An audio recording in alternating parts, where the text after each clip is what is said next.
Good morning.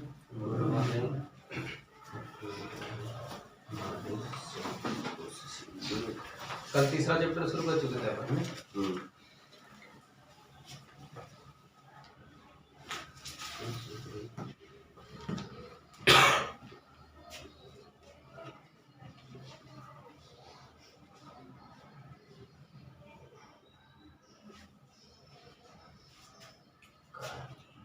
Computer की कार्यप्रणाली क्या क्या देख रहे हैं इसमें? इनपुट,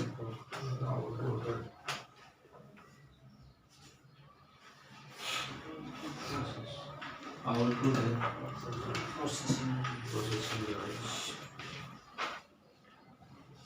प्रोसेसिंग और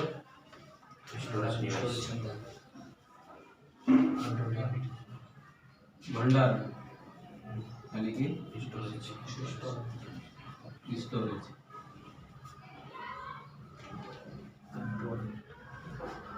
कंट्रोल। तो इनपुट यूनिट अपन देख चुके थे। क्या होता है इनपुट का मतलब? कोई भी डाटा या निर्देश जो अपन देते हैं वो क्या कहलाते हैं? इनपुट डाटा कहलाता है। और जिस इकाई के माध्यम से या जिस उपकरण के माध्यम से डाटा या निर्देश दो इकाई कहलाएगा डिवाइस, इनपुट डिवाइस है। तो इनपुट डिवाइस का मेन काम क्या रहेगा? आंकड़ों या निर्देश को देना। तो जिस भी डिवाइस के माध्यम से निर्देश देंगे, जो आंकड़े हैं उनको प्रवेश करवाया जाएगा, वो क्या कहलाएगा? इनपुट डिवाइस कहलाएगा। तो इनपुट डिवाइस का काम क्या रहेगा? एक काम तो ये है कि जो आप निर्देश दे रहे हैं उस निर्देश को प्रोसेसर जो सीपीयू उसके पास में पहुंचाना है। लेकिन मानव के द्वारा दिया गया कोई भी निर्देश कैसा हो, वो 0 और 1 के रूप में तो होता नहीं है। नॉर्मली वो एनालॉग के रूप में होता है। तो ये एनालॉग जो सिग्नल होगा उसको किस में कन्वर्ट करेगा? डिजिटल के रूप में। क्योंकि प्रोसेस होने से पहले किस रूप में होना चाहिए? कंप्यूटर जब प्रोसेस कर पाता है वो 0 और 1 को प्रोसेस कर पाएगा। तो 0 और 1 को प्रोसेस कर पाएगा तो इसका मतलब है कि उसके पास में 0 और 1 जाना चाहिए, है ना? लेकिन जो मानव जो निर्देश दे रहा है, जो भी डाटा प्रवेश करवा रहा है, वो कैसा 0 और 1 के रूप में नहीं होगा। तो इनपुट यूनिट है, जो भी अपन इंसान के द्वारा निर्देश दिए जाते हैं उनको सेम टू सेम प्रोसेस के पास में नहीं पहुंचाता, बल्कि उनको 0 और 1 के रूप में कन्वर्ट करता है। यानी कि जो एनालॉग सिग्नल है उनको डिजिटल सिग्नल में कन्वर्ट करता है, उसके बाद में प्रोसेसर के पास में जाएगा। तो इनपुट डिवाइस ऐसी डिवाइस होती है जो निर्देशों को सीपीयू के पास में पहुंचाएगी और निर्देशों को बाइनरी रूप में पहुंचाएगी। ठीक, उसके बाद में आउटपुट भी देख चुके थे। तो आउटपुट यानी कि जो आउटपुट के रूप में प्राप्त होता है डाटा, वो आउटपुट डाटा कहलाएगा। और आउटपुट इकाई की बात करोगे तो ऐसी ऐसा कोई भी उपकरण जो आउटपुट के रूप में आपको डाटा प्रदर्शित करता हो क्या कहलाएगा? आउटपुट डिवाइस कहलाता है। अब वो मॉनिटर हो, है ना, ये कोई स्क्रीन हो, या मान लो प्रिंटर प्रिंट करके दे रहा है, ये सब क्या है? आउटपुट डिवाइस है। और आउटपुट डिवाइस अब मान लो प्रोसेसर होने के बाद में, प्रोसेस होने के बाद में जो आउटपुट डिवाइस के पास में चीजें आएगी वो भी कैसी होगी? बाइनरी के रूप में होगी, 0 और 1 के रूप में होगी। तो आउटपुट वाले का काम केवल आउटपुट के रूप में निकालना ही नहीं है। आउटपुट के रूप में निकालना ये तो है, उसके साथ में जो बाइनरी रूप में था उसको किस में कन्वर्ट करेगा? एनालॉग में कन्वर्ट करेगा, मानव के समझने योग्य कन्वर्ट करेगा, है ना? और बीच में कौन होगा? प्रोसेसर। वो प्रोसेस करने का काम करेगा, है ना? इनपुट के रूप में जो भी निर्देश दिए गए उन निर्देशों को टुकड़ों में बांटेगा। उसके बाद में जैसे निर्देश मिले उसके हिसाब से उसे प्रोसेस करेगा। और प्रोसेस करने के बाद में वो चीजें कहाँ जाएगी? आउटपुट डिवाइस के पास जाएगी। तो इसका काम है प्रोसेस करना। और प्रोसेस करने के दौरान भी चीजें कहाँ रखी जाएगी? मेमोरी के दौरान रखी जाएगी, स्टोरेज में रखी जाएगी। तो ये सारी चीजें आपस में जुड़ी है। जैसे उदाहरण के तौर पे मान लो अपन कुछ खाना बना रहे, मान लो उदाहरण के तौर पे रोटी बना रहे। अब रोटी बना रहे तो रोटी बना रहे, उसके बावजूद भी तो सामान रख रहे हैं। उससे पहले एक जगह पे रख रहे हैं, लेकिन बनने के बाद में भी रख रहे हैं। यानी कि आउटपुट भी कहीं ना कहीं रख रहे हैं। यानी कि जो अंतरिम परिणाम और एक अंतिम परिणाम होता है, दो चीजें होती है। अंतरिम मतलब पूरी तरह से नहीं हुआ अभी, और अंतिम परिणाम जो प्रोसेस वाला चीज है वो भी कहीं ना कहीं प्रोसेस करने के दौरान रखना पड़ता है कुछ समय। और जो अंतिम परिणाम आएगा उसको भी रखना पड़ेगा। है ना। तो प्रोसेसर के साथ में कौन जुड़ा रहेगा, जो भंडारण यूनिट है यानी कि स्टोरेज यूनिट है यानी कि मेमोरी, वो जुड़ी रहेगी। तो प्रोसेसिंग का काम है प्रोसेस करना और इसका काम है स्टोर करके रखना। उसके बाद में कंट्रोल है। तो जितने भी निर्देश दिए जा रहे डाटा, तो उसमें अंक गणितीय वाले भी हो सकते हैं, तार्किक लॉजिकल वाले भी हो सकते हैं। तो जो निर्देश दिए जा रहे हैं उन निर्देशों के बीच में समन्वय बना रखना, उनको नियंत्रित करना, ये किसका काम है, कंट्रोल का काम है ना। अगर इसको अपन डायग्राम के माध्यम से समझने की कोशिश करें,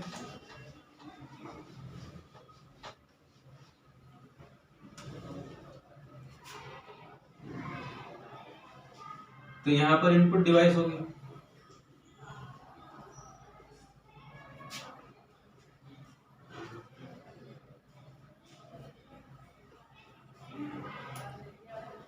और मान लो यहाँ पर सीपीयू है, सेंट्रल प्रोसेसिंग यूनिट। अब सेंट्रल प्रोसेसिंग यूनिट में चीजें अलग अलग जुड़ी रहेगी। जैसे यहाँ पर जो कंट्रोल यूनिट है, इस कंट्रोल यूनिट से मेमोरी भी जुड़ी रहेगी,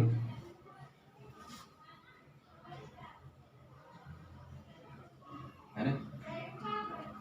ये जो मेमोरी भी जुड़ी होगी और जो मेमोरी है वो भी कंट्रोल यूनिट से जुड़ी होगी। और जो कंट्रोल यूनिट है वो अरिथमेटिक लॉजिकल यूनिट से भी जुड़ा होगा और arithmetical logical unit control unit से भी जुड़ा है। और फिर मेमोरी में भी फिर अलग अलग हो सकती है, है ना, क्योंकि मेमोरी का टॉपिक ही अलग है, चैप्टर ही अलग है, लेकिन फिर भी यहाँ पर बेसिक मतलब तो समझना पड़ेगा सबसे पहले। तो मेमोरी का बेसिक मतलब क्या है कि कोई भी ऐसी डिवाइस है, ये भी एक प्रकार का क्या है, डिवाइस के रूप में ही जो डाटा को स्टोर करके रखता है।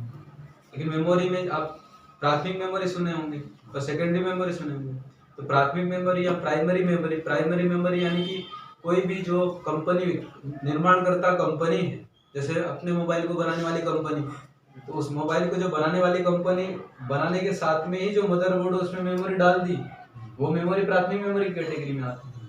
लेकिन अपन जो बाहर से मेमोरी बनाते हैं, जैसे आप पेन ड्राइव ले आए, सीडी डीवीडी ले आए, है ना, या बाहर से जो भी मेमोरी लगाते अपन, वो सेकेंडरी मेमोरी की कैटेगरी में आती है, द्वितीयक मेमोरी में। आजकल कई कई द्वितीयक मेमोरी भी लगा के दे रहे हैं, है ना, लेकिन द्वितीयक मेमोरी को आप हटा सकते हैं। उसको जो प्राथमिक मेमोरी है वो सीपीयू के साथ में ही अटैच रहती है। तो प्राथमिक मेमोरी में जैसे रैम है और रोम है, वो दोनों आते हैं। तो यहाँ पर जो काम होता है, सबसे पहले इनपुट डिवाइस के माध्यम से क्या दिए जाएंगे, निर्देश। तो निर्देश जो है इनपुट डिवाइस के माध्यम से एंटर करवा रहे अपन, कहाँ गया, सीपीयू में गया। और सीपीयू में कंट्रोल यूनिट भी है, अरिथमेटिकल लॉजिकल यूनिट भी है, और ये यूनिट है वो मेमोरी के साथ में भी कनेक्टेड है। इसके बाद में यहाँ से प्रोसेसर होगा, यहाँ से प्रोसेस होने के बाद में वो आउटपुट के रूप में जाएगा।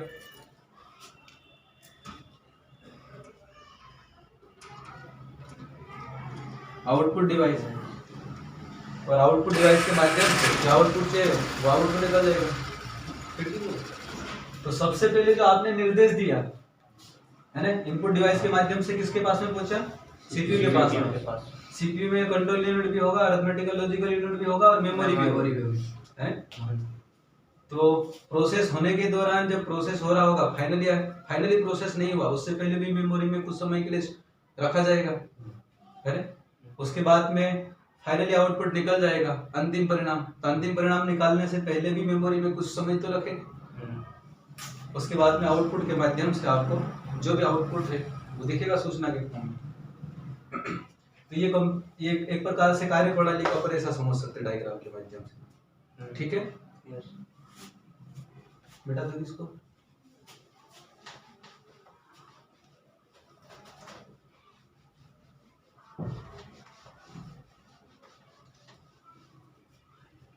अब हार्डवेयर के विभिन्न भाग।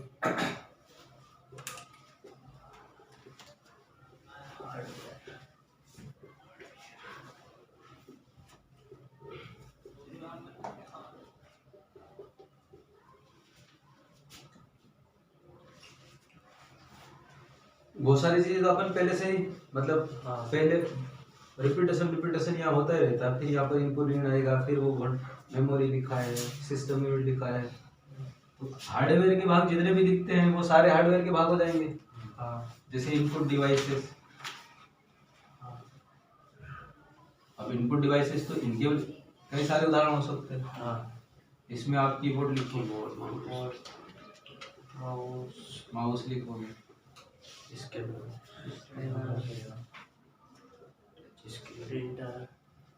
प्रिंटर नहीं होगा, वो आउटपुट डिवाइस होगा। जैसे यहाँ पर ढेर सारे हो सकते हैं इनपुट डिवाइसेस है।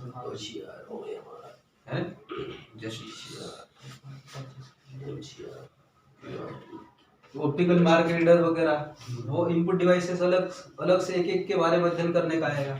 अब इनपुट डिवाइसेस क्या है और कुछ उसके उदाहरण, जैसे ढेर सारे उदाहरण हो सकते हैं। आउटपुट डिवाइस, ये भी क्या है, हार्डवेयर का हिस्सा है। उसके अलावा जो सीपीयू है वो भी क्या है, लेकिन सीपीयू से पहले मदरबोर्ड लिख दो। अब मदरबोर्ड में सारी चीजें आ जाएगी, है ना। आपने देखा होगा जो इस टाइप का बोर्ड रहता है उसके अंदर ढेर सारे सर्किट बने रहते हैं, जितने भी ट्रांजिस्टर वगैरह हैं, डायोड वगैरह हैं, छोटे छोटे सर्किट हजारों लाखों की संख्या में होते हैं, बारीक बारीक बारीक बारीक बारीक। वो पूरा क्या कहलाता है, मदरबोर्ड। अब इसमें ढेर सारे स्लॉट रहते हैं और इसी में ये जो मदरबोर्ड है, यहीं पे कंट्रोल यूनिट भी होगा, यहीं पे लॉजिकल यूनिट भी होगा, यहीं पर मेमोरी भी होगी, प्राथमिक मेमोरी, प्राइमरी मेमोरी, और प्राइमरी मेमोरी के साथ में रजिस्टर होंगे, कैश मेमोरी होगी, यहाँ पर रोम भी होगा, यहीं पर रैम भी होगा। तो ये सारा के सारा किसका हिस्सा है, हार्डवेयर का ही हिस्सा है पूरा जो काम करता है।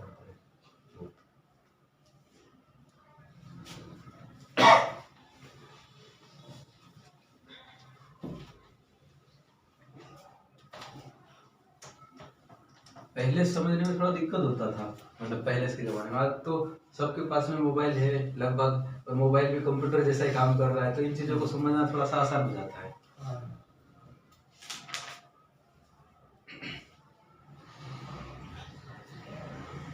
अब जैसे देखो, इनपुट डिवाइस का मतलब मेन काम क्या है, कोई भी डाटा हो, प्रोग्राम है, निर्देश है जो मिला है, उनको सिस्टम के पास में इंटर करवाना है। आपको सीपीयू के पास में जाएगा, तो इंटर करवाने का काम कौन करेगा, इनपुट डिवाइस करेगा। और इनपुट डिवाइस निर्देश देने के साथ साथ में जो निर्देश है उनको किसमें चेंज करेगा, बाइनरी, जीरो और एक के रूप में कन्वर्ट करेगा। तो इनपुट डिवाइस के काम क्या होगा, मतलब एक तो निर्देश प्राप्त होंगे, निर्देश को स्वीकार करेगा पहला काम। और उसके इनपुट डिवाइस है, इसके काम यानी कि कार्य, तो निर्देश को स्वीकार करेगा, है ना। और जो निर्देश है उनको बाइनरी में परिवर्तन करेगा। उसके अलावा ये बाइनरी में परिवर्तन करने के बाद में सिस्टम को प्रोसेस के लिए दे देगा इन चीजों को। तो ये इसके मुख्य काम है इनपुट डिवाइसेस का। निर्देश को ग्रहण करेगा, स्वीकार करेगा, उस निर्देश को बाइनरी कोड में परिवर्तन करेगा, और बाइनरी कोड में परिवर्तन के बाद में जो चेंज हो गया उसको सिस्टम को दे देगा प्रोसेस के लिए। ये किसका काम है, इनपुट डिवाइसेस। अब इसी में से क्वेश्चन बन सकता है कि इनपुट डिवाइस का निम्नलिखित में से कौन सा काम है या कौन सा काम नहीं है ना। तो अगर इनपुट डिवाइस निर्देशों, आंकड़ों है, डाटा है, ये उनको निर्देश के रूप में स्वीकार करता है तो ये भी सही है। उनको बाइनरी कोड में परिवर्तित करता है 0 और 1 के रूप में, तो वो भी सही है। या डिजिटल रूप में चेंज करता है तो वो भी सही है। और उसे सिस्टम यानी कि सीपीयू को प्रोसेस के लिए दे देता है तो वो भी सही है।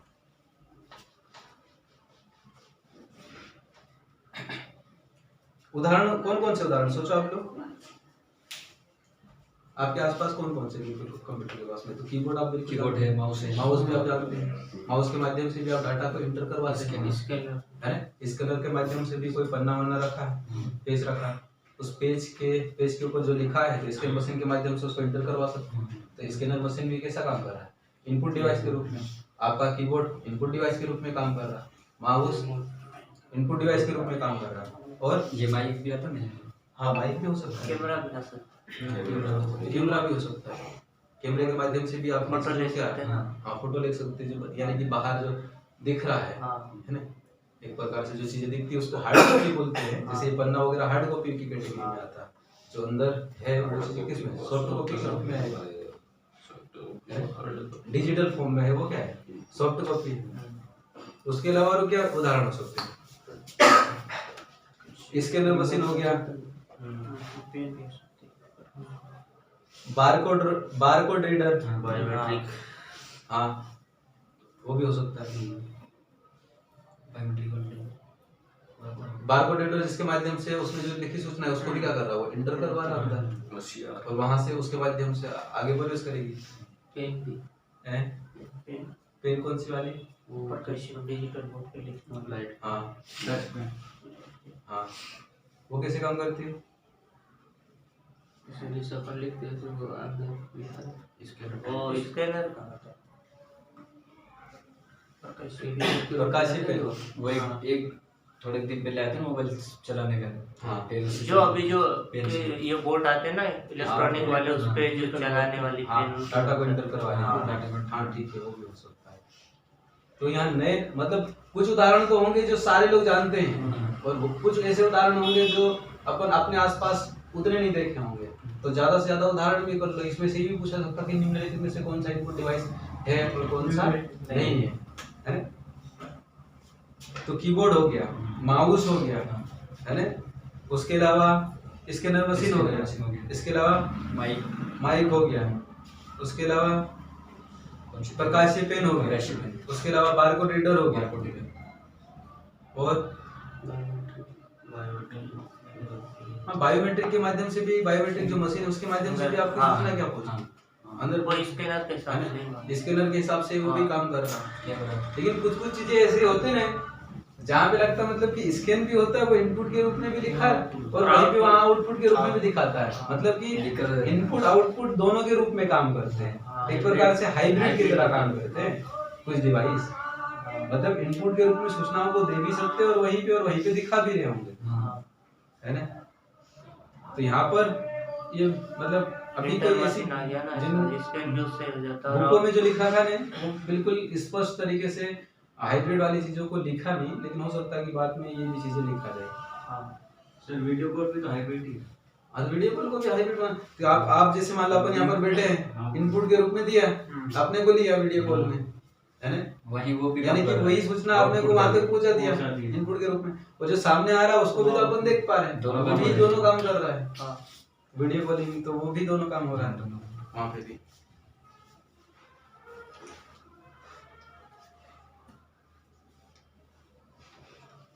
चले स्टोरेज यूनिट, अब मेमोरी का भी अपन बिल्कुल बेसिक देखें कि मेमोरी मतलब क्या है कि जो भी डाटा होगा, निर्देश होगा, उनको रखने का काम करेगा, डाटा या निर्देश को।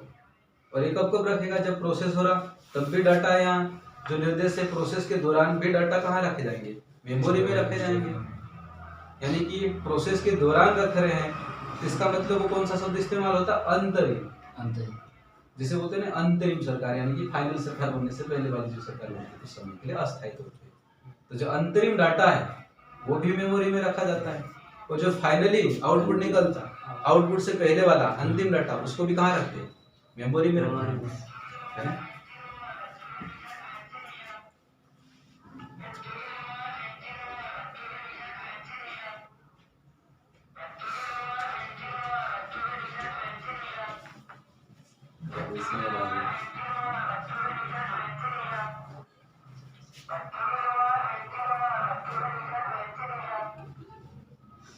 मेमोरी, तो मेमोरी का सबसे पहले कुछ थोड़ा सा बेसिक देख लेते हैं, जैसे मेमोरी क्या है, कुछ प्रकार, ये फिर से रिपीटेशन होते रहेंगे अलग से चेक कर।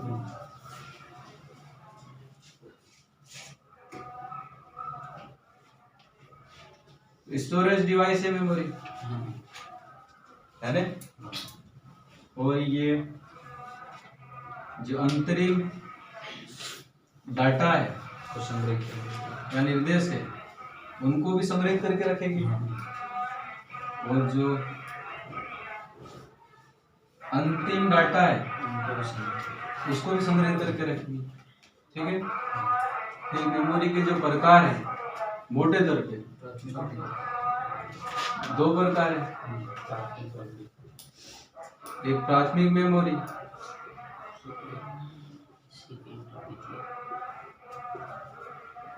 प्राइमरी मेमोरी, और द्वितीयक मेमोरी। इसी को सहायक मेमोरी भी बोलते हैं।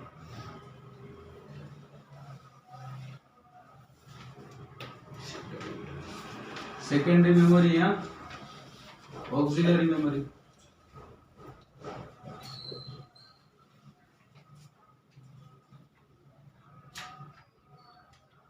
प्राथमिक मेमोरी, तो प्राथमिक मेमोरी क्या होती है? तो उसमें लगी रहती है CPU वगैरह मोबाइल में जो वो सब तो लगी रहती है सीपीयू वगैरह में जो पहले से ही अटैच होती है। हाँ, इस कंपनी के परमानेंट लगी रहती है स्थायी मेमोरी, स्थायी रूप से ये अटैच होती है ना? स्थायी नहीं है, स्थायी रूप से अटैच होती है, ये बोल रहा हूँ, है ना? इसका मतलब ये खराब भी हो सकती है, ऐसा नहीं है, ये भी खराब हो सकती है, लेकिन जो कंपनी बना रही है सीपीयू को बना रही है, मदरबोर्ड बोर्ड बना रही है, तो उस जो स्लॉट है वहां पर स्थायी रूप से उसको अटैच कर दिया जाता है। ऐसा नहीं कि अपन प्राथमिक मेमोरी तो उसको भी निकाल रहे हैं, निकाल के कहीं पे रख लिया, ऐसा अपन नहीं कर सकते। जो मोबाइल के अंदर स्टोरेज आता है अपना 64 GB वो वाला, तो ये प्राथमिक मेमोरी है आपका, है ना? स्थायी रूप से अटैच होता है। तो सीपीयू में ये जो निर्माता कंपनी है, निर्माता कंपनी, वो निर्माता कंपनी शुरुआत में ही इसको लगा देता है, उसमें बना देता है मदरबोर्ड में सीपीयू, है ना? अब इसका नेचर होता कैसे है? तो इसका जो नेचर है, यानी कि इसकी जो प्रकृति है, वो अस्थाई टाइप की प्रकृति होती है। अस्थाई यानी कि इसमें जो मोटे दर पे है ना, इसमें नेचर दोनों होते हैं, लेकिन मोटे दर पे इसका नेचर कैसा होता है? अस्थाई, अस्थाई, यानी कि वोलेटाइल। जैसे रैम में, रैंडम एक्सेस मेमोरी में क्या होता है? रैंडम एक्सेस मेमोरी, इस चीज मेमोरी का मतलब आप जानते हैं, और एक्सेस का मतलब क्या होता है? एक्सेस, एक प्रकार का एक्सेस करना, एक्सेस है ना? एक्सेस यानी कि उस चीज तो पहुंचना, और रैंडम का मतलब किसी भी चीज को, जैसे अपन पहले के जमाने में गाना चला देते कैसेट से, तो कैसेट्स में जो काम में रेडियो हुआ करता था, उस कैसेट में गाना चलाना, मतलब कि 4 गाने हैं मान लो, तो तीसरे नंबर का गाना चलाना, तो आप बटन के माध्यम से दबा रखोगे और रोटेट होगा, और चौथे नंबर पे गाना जाएगा, तब वो चालू गाना होगा। ऐसे नहीं कि चौथे नंबर का गाना चलाना तो डायरेक्ट चौथे नंबर पे चला सकते, ऐसा नहीं होगा। यानी कि वो कैसे सिस्टमेटिक रूप से वो आगे बढ़ेगा, रिवर्स करना पड़ता है ना? और यहाँ पर कैसे हो जाता है?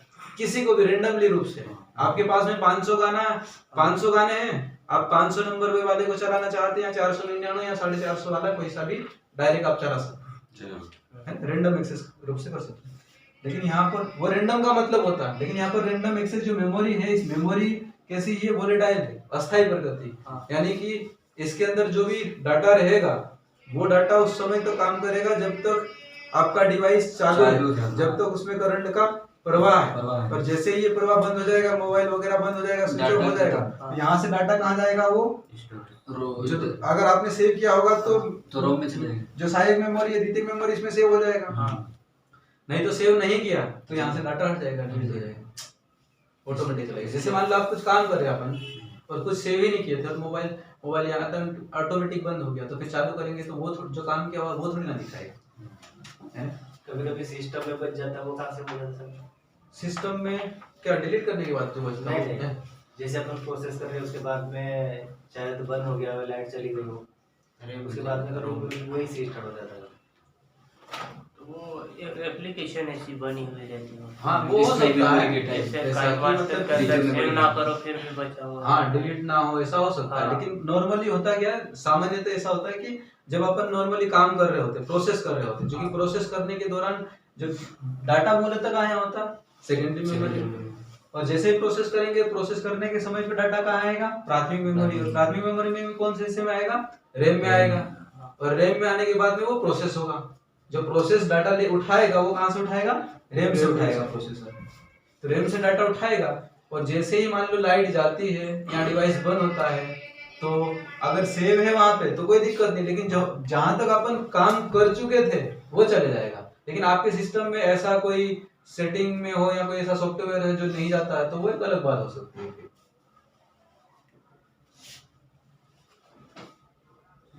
तो मेमोरी स्टोरेज डिवाइस है और मेमोरी अंतिम डाटा या निर्देश को स्टोरेज करके रखती है। मेमोरी जो अंतिम डाटा है उसको भी स्टोर करके रखती है।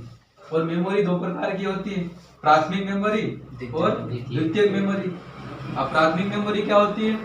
तो जो प्राथमिक मेमोरी है वो जो कंपनी है, निर्माता कंपनी है, वो मदरबोर्ड पे ही पहले से स्थापित कर देती प्राथमिक मेमोरी को। तो जो मेमोरियां है वो दो प्रकार की, एक प्राइमरी मेमोरी और एक सेकेंडरी मेमोरी। जो प्राइमरी मेमोरी है वो सामान्यतः कैसी होती है? अस्थायी होती है ना? अस्थायी यानी कि जब इलेक्ट्रॉन आप ऑपरेट कर रहे हैं, प्रोसेस कर रहे हैं, तब तक डाटा बना रहेगा। जैसे ही बंद होगा, सेव वाला ऑटोमेटिक सेव वगैरह रहेगा सेटिंग में, तो ऑटोमेटिक सेव हो जाएगा वो। अरे ऐसा भी हो सकता है कि ऑटोमेटिक सेव वाला कर रखा हो तो सेव होता है, आपको अलग से सेव करने की जरूरत ना हो। लेकिन ऐसा भी नहीं कर रखे, ऐसा भी नहीं हो तो हो सकता है कि वो डाटा वहां से चले जाए। अस्थायी होगा, ऑपरेट कर रहे तब तक डाटा रहेगा, नहीं कर रहा हो, नहीं ऑपरेट करोगे या बंद हो जाएगा तो यहाँ से डाटा क्या हो जाएगा? डिलीट हो जाएगा। और जो अगर वहाँ परमानेंट मेमोरी में है वो तो रहेगा, यानी कि जो सेकेंडरी मेमोरी में सेव है वो तो रहेगा। फिर जो प्राइमरी मेमोरी है इसके भी प्रकार होते हैं। इसमें आप जैसे रैम देखते हैं और रोम, ये फिर से रिपीट होता रहेगा बाद में। और रैम का फुल फॉर्म क्या है? Random access memory.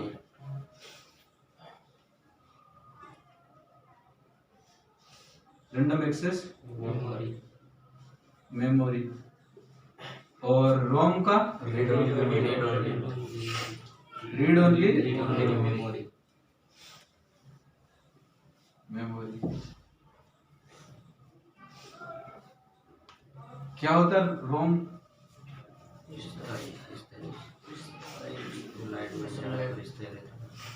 इसका नेचर कैसा है? अस्थायी है। और इसका नेचर स्थायी। इसका मतलब है कि प्रोसेस करने के दौरान प्रोसेसर जो डाटा लेता है वो रैम से लेता है, और यहाँ करंट जाएगा, यहाँ उपकरण बंद होगा तो यहाँ से डाटा जाएगा। लेकिन जो डाटा यहाँ रहता है वो स्थायी तौर पर सेव रहता है। जैसे अपन कंप्यूटर को स्टार्ट वगैरह करते हैं तो स्टार्ट करने वाला जो सॉफ्टवेयर रहता है वो कहाँ रहता है? रोम में ही रहता है। इस डाटा को इस सॉफ्टवेयर के माध्यम से कंप्यूटर स्टार्ट हो सकता है, चल सकता है आपका सिस्टम, है ना? लेकिन वो चीज हट नहीं सकती वहां पर। हट नहीं सकती कहने का मतलब सामान्य तरीके से अपन नहीं हटा सकते, लेकिन आप शोरूम पे ले जाओगे और बड़े सॉफ्टवेयर इंजीनियर के पास में ले जाओगे, वहाँ टेक्नोलॉजी के माध्यम से हटाएंगे, नया सिस्टम भी दूसरा डालेंगे, वो एक अलग बात है। तो यहाँ पे नॉर्मली तरीके से है, नॉर्मली अपन नहीं। जैसे मान लो आपका एंड्रॉइड है, मान लो आपके अंदर मोबाइल में जो सिस्टम सॉफ्टवेयर कौन सा है? एंड्रॉइड है। एंड्रॉइड के अलग अलग वर्जन हो सकते हैं। अब एंड्रॉइड आप तुम बोलो कि एंड्रॉइड में इसको हटाता और दूसरा डालता, ऐसे थोड़ी ना कर सकते आप। वो तो कंपनी जो बनाने वाली कंपनी है वही नया, मान लो नया एंड्रॉइड वर्जन अपलोड करती है तो ऑटोमेटिक फिर हम सेटिंग में जाके अपन खुद कर सकते हैं अपन। लेकिन अपन अपने हिसाब से नहीं कर सकते जब तक वो कंपनी नहीं बनाएगी तब तक। तो वो ये चीजें कहाँ रहती है? रोम, रीड ओनली मेमोरी। इसके माध्यम से पढ़ा तो जा सकता है लेकिन इसको डिलीट नहीं किया जा सकता है, सिर्फ रीड। हाँ, तो ये स्थायी प्रकृति का है और ये अस्थायी प्रकृति का। तो वैसे नॉर्मली देखा जाए तो प्राइमरी मेमोरी में दोनों गुण हैं, यानी कि प्राइमरी मेमोरी में अस्थायी वाला भी हो और स्थायी वाला भी, लेकिन मोटे तौर पे ज्यादातर कौन सा रहता है? ये वाला रहता है, अस्थायी वाला। तो सामान्यतः प्राइमरी मेमोरी कैसे लिख देते हैं? अस्थायी शब्द लिखा जाता है। इसका मतलब ये नहीं कि 100%, जैसे बोले कि अगर स्टेटमेंट ऐसा हो, वैसे ऐसे क्वेश्चन आते नहीं है, लेकिन कभी बोलते हैं कि प्राइमरी मेमोरी के संदर्भ में निम्नलिखित कथनों पर विचार कीजिए, और पहला स्टेटमेंट दे दिया आपको कि प्राइमरी मेमोरी मूलतः या पूरी तरह से स्थायी होती है या पूरी तरह से अस्थायी होती है, तो वो कथन गलत हो सकता है। अगर लिखे प्राइमरी मेमोरी सामान्यता कैसे होगी, अस्थायी, तो वो सही है सामान्यता। तो सामान्यता का भी मतलब है, सामान्यता का मतलब है कि उसके अपवाद हो सकते हैं, नहीं सामान्यता ऐसा हो सकता है लेकिन उसके कुछ अपवाद जरूर निकलेंगे। तो प्राइमरी मेमोरी कितने प्रकार, दो, रैम और रोम, मोटे तौर पे मेमोरी का चैप्टर आएगा तो विस्तार से देखेंगे। और जो रैम का नेचर है वो कैसा है, और रोम का नेचर कैसा है, एस पे जो सिस्टम सॉफ्टवेयर वगैरह यहाँ होगा, है ना, स्टार्ट करने के बाद चालू होगा। और जो रैम जितना भी प्रोसेस होगा वो कहाँ आएगा, रैम। इसलिए अपन मोबाइल वगैरह लेते हैं कुछ भी तो देखते हैं कि यार रैम थोड़ा ज़्यादा सोना चाहिए, तो अपन बहुत सारे सॉफ्टवेयर या कोई बहुत सारे प्रोग्राम चलाते हैं, ये भी चालू वो भी चालू, तो प्रोसेस करने के दौरान ये आएगा। अगर ये ज़्यादा होगा तो यहाँ ज़्यादा चीज़ें रह पाएगी, और यहाँ ज़्यादा होगी तो यहाँ से फिर कहाँ आएगी, वो प्रोसेसर के पास में आएगी। लेकिन इसी की साइज छोटी है तो फिर बाद में मोबाइल हैंग होगा या दिक्कत हो सकती है। इसलिए 4 GB का लेता है। 4 GB का, कितने GB का है भाई, 464। 464। पहले तो वही 512 512 तक कभी आता था, है कि नहीं। चलिए अब अपन सेकेंडरी मेमोरी देखते हैं। तो सेकेंडरी मेमोरी को सहायक मेमोरी भी बोलते हैं, सहायक मेमोरी।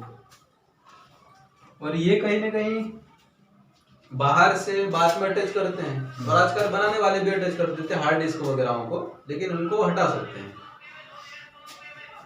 तो इसकी भंडारण क्षमता क्या होगी इसकी तुलना में,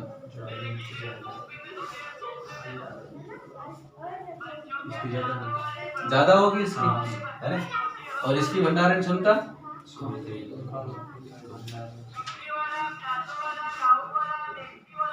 कम होगी। दूसरी तरफ ये मेमोरी कैसी है, स्थायी नेचर की है, यानी कि नॉन वोलेटाइल है। और जो प्राइमरी मेमोरी कैसा है, वोलेटाइल नेचर का, यानी कि अस्थायी होगा सामान्यतः। तो प्राइमरी मेमोरी भंडारण क्षमता कम होगी, द्वितीयक मेमोरी या सेकेंडरी मेमोरी भंडारण क्षमता ज्यादा होगी।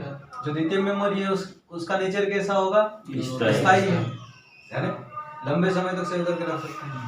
या स्थायी कहने का मतलब है कि उस यहाँ पर सेव है तो चीजें रह सकती, लेकिन यहाँ पर रैम में प्रोसेस के दौरान चीजें आती है रैम में, और जैसे ही प्रोसेस नहीं होगा या बंद होगा तो यहाँ से चीजें चले जाती हैं। तो इसका नेचर कैसा होगा, अस्थायी। तो सामान्यतः मोटे तौर पर प्राथमिक मेमोरी को क्या बोल देते हैं, अस्थायी नेचर। और जो स्पीड है, गति है, गति प्राइमरी मेमोरी की ज्यादा होगी, और जो सेकेंडरी मेमोरी उसकी गति क्या होगी, कम तुलनात्मक रूप से, कंपैरेटिव, है ना। अब द्वितीय मेमोरी में ढेर सारे प्रकार आएंगे, सीडी है, डीवीडी है, ब्लूरे डिस्क है, ऑप्टिक डिस्क है ना, मैग्नेटिक डिस्क है। तो वो मेमोरी का अलग चैप्टर आएगा, वहां देखेंगे, अभी केवल इनकी साफ देख करेंगे, है ना। तो प्राथमिक मेमोरी और द्वितीयक मेमोरी। प्राथमिक मेमोरी मोटे तौर पे प्राथमिक मेमोरी नाम सुनने पर आपको ऐसा लगना चाहिए कि प्राथमिक मेमोरी यानी कि वो मेमोरी जो निर्माणकर्ता कंपनी है वो डिवाइस में मदरबोर्ड पे जो सर्किट बोर्ड है वहाँ स्लॉट में पहले से फिक्स कर देती है। और प्राथमिक मेमोरी में रैम है, रोम है, ये आते हैं। अभी अपन ने रैम और रोम के इनके प्रकार नहीं देखे, वो बाद में देखेंगे, है ना।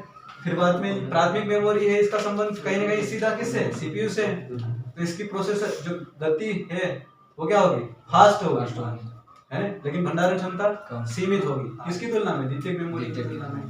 और यहाँ पर जो रैम है, रैम कैसे काम करता है, जब प्रोसेसर काम करता है उसी दौरान इसमें डाटा आता है, और जैसे ही बिजली चले जाएगी, उपकरण बंद होगा तो यहाँ से डाटा चले जाएगा। तो इसका नेचर कैसे होगा, अस्थायी। इसका नेचर स्थायी होगा, भंडारण क्षमता ज्यादा होगी और इसकी गति इसकी तुलना में कम। ठीक है।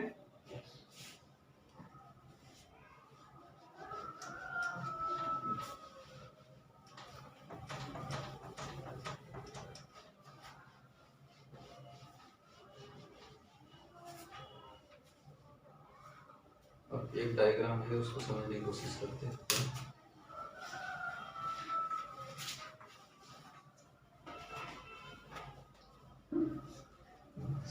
सहायक मेमोरी।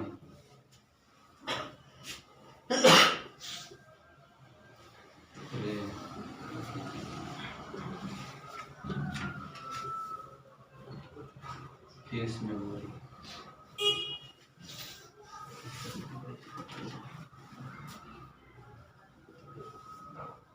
Register,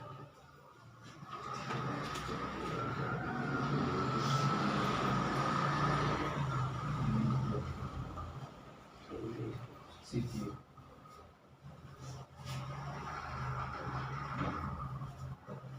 case memory.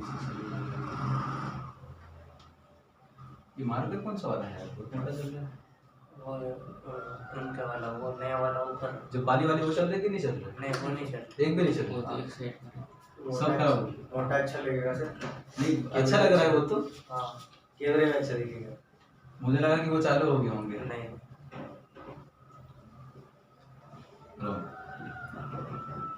तो देखो यहाँ पे अपने पास कोई डायग्राम तो है नहीं, वो रियलिटी वाला डायग्राम हाँ कि जो मदरबोर्ड और उस मदरबोर्ड में कौन कैसे लगे होते हैं उसको देख सकते हैं। और उसको दिखाने के लिए भी बाद में जिसको हार्डवेयर के बारे में ठीक ठाक जानकारी हो वो दिखा सकता है कि जो मदरबोर्ड पूरा उसमें से एक एक चीज़ को पहचान सके। अपने को तो मोटे तौर पे जानकारी हासिल करना है यहाँ पे। तो चलो मदरबोर्ड मान लो, ये कोई मदरबोर्ड है। इस मदरबोर्ड में यहीं पे सीपीयू होगा और यहीं पर रैम भी अटैच होगा, यहीं पे रोम भी होगा, है ना? यहीं पर रजिस्टर भी होगा, यहीं पे केस मेमोरी भी होगा। और सहायक मेमोरी आज के ज़माने में हार्ड डिस्क वगैरह को लगा देते हैं, लेकिन हो सकता है कि इससे अटैच हो, या हो सकता है कि अपन भी बाहर से लगा रहा है। तो जो सीपीयू है, सीपीयू से सीधी जुड़ी हुई कौन है? रजिस्टर। ये भी एक प्रकार का मेमोरी है। तो यहाँ पर सिस्टम बस का प्रयोग नहीं होगा। अब एक शब्द आ गया सिस्टम बस। तो सिस्टम बस आपने देखा होगा जो सर्किट बोर्ड रहता है, उस सर्किट बोर्ड पे वाइट वाइट टाइप का थोड़ा सा ऐसा लगता है कि आपस में जोड़ रखा है ना, पिघला के टाइप के सिल्वर टाइप का ऐसा रहता है और आपस में चीजें जुड़ी हुई हैं। उसी को बोलते हैं सिस्टम बस। यानी कि वो कहीं ना कहीं सूचना को एक जगह से दूसरी जगह स्थानांतरण का काम करता है। आईसी टाइप हैं? नहीं वो जो सोल्डर करते हैं। आज मान लो यहाँ कोई चीज है, यहाँ कोई चीज जोड़ा हुआ है और यहाँ बारीक बारीक यहाँ से इनको आपस में जोड़ रहा हो, जिससे यहाँ की सूचना यहाँ पहुंच सके, यहाँ की सूचना यहाँ पहुंच सके, यहाँ की सूचना यहाँ पहुंच सके। वैसे भी तो नाम से स्पष्ट है, बस का मूल काम क्या है? वही वाली यात्री को एक जगह से दूसरी जगह, यात्री को आप क्या मान लो? डाटा मान लो, है? तो यहाँ पर कौन सा बस है? सिस्टम का बस है। तो सिस्टम के अंदर वो काम कर रहा है, डाटा को एक जगह से दूसरी जगह ले जाने का काम कर रहा है। तो यहाँ सिस्टम बस की जरूरत नहीं है। कहने का मतलब है कि इतने पास में जुड़े हुए कि यहाँ बस डाटा को ले जाने लाने के लिए उस बस की जरूरत नहीं है। तो अगर मान लो रजिस्टर या सीपीयू है, यहाँ पर सिस्टम बस का प्रयोग नहीं होता है। और ये सबसे पहले जैसे मान लो डाटा कहाँ पर है, प्रोसेस करने के दौरान डाटा कहाँ रहेगा? रैम से वो कहाँ जाएगा? केस मेमोरी में। और केस मेमोरी भी बताते हैं कि केस मेमोरी भी लगभग सीपीयू से सीधा जुड़ा रहता है। मतलब केस मेमोरी से डाटा कहाँ आएगा? रजिस्टर में आएगा, और रजिस्टर से फिर कहाँ जाएगा? सीपीयू में। और सीपीयू में आने के बाद में क्या होगा? प्रोसेस होगा। तो प्रोसेस होने के बाद में फिर बाद में आउटपुट डिवाइस के माध्यम से बाहर दिखा जाएगा। तो ये प्रोसेस होने का एक तरीका है। तो सबसे पहले जैसे मान लो आप कुछ भी डाटा लेके आए पेन ड्राइव के माध्यम से, सहायक मेमोरी के माध्यम से। पेन ड्राइव क्या है? प्रकार का सहायक मेमोरी, सेकेंडरी मेमोरी है। तो किसी के सिस्टम से डाटा लेके आए, अब उस डाटा को आपको प्रोसेस कराना। जैसे आपके कंप्यूटर में आपने अटैच किया तो इसका मतलब है कि प्रोसेस कराना चाहते हैं आप। तो प्रोसेस कराना चाहते हैं, सीपीयू के पास में आने से पहले इस रास्ते से होके गुजरेगा वो। तो सबसे पहले कहाँ आएगा? रैम में आएगा प्रोसेस होने से पहले, और रैम से केस मेमोरी में, और केस मेमोरी से रजिस्टर, रजिस्टर से सीपीयू। ये तो आपस में बिल्कुल जुड़े हुए थे। तो इसकी गति क्या होना चाहिए?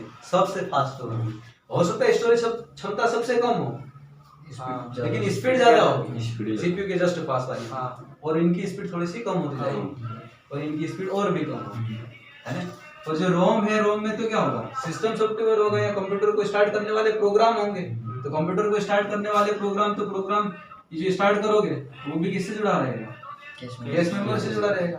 जब तक ये प्रोग्राम नहीं स्टार्ट होगा तब तक दूसरा काम नहीं होगा, है ना? तो यहाँ पर आपको ये ध्यान रखना है कि कोई भी अपन प्रोसेस कराते हैं तो सबसे पहले नॉर्मली, चूंकि इसकी भंडारण क्षमता क्या होती है, ज्यादा होती है। ज्यादा होती है। तो आप कुछ भी डाटा बाहर से लाओगे, उसके ऊपर कुछ काम करना चाहोगे, तो ये मेमोरी तो लेके कोई नहीं जाता है इन चीजों को, हाँ। है ना।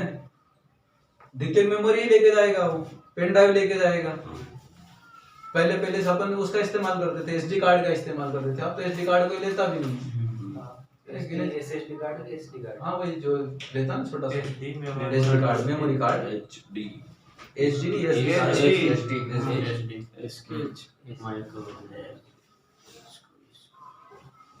वो भी ठीक ठाक क्षमता के देते हैं।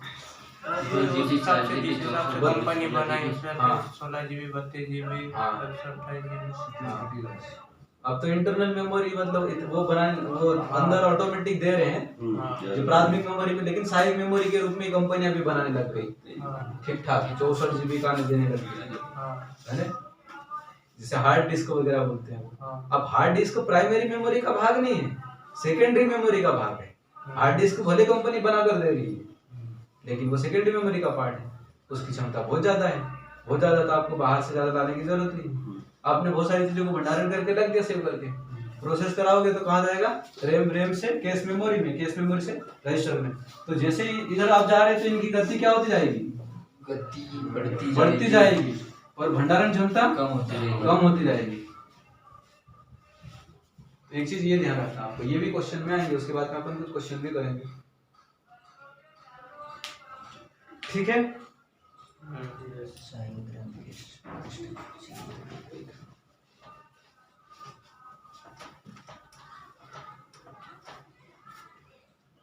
एक कौन सा शब्द है, सीमोस, सीमोस चिप, फुल क्या है, complementary metal oxide semiconductor chip. क्या complementary metal oxide semiconductor oxide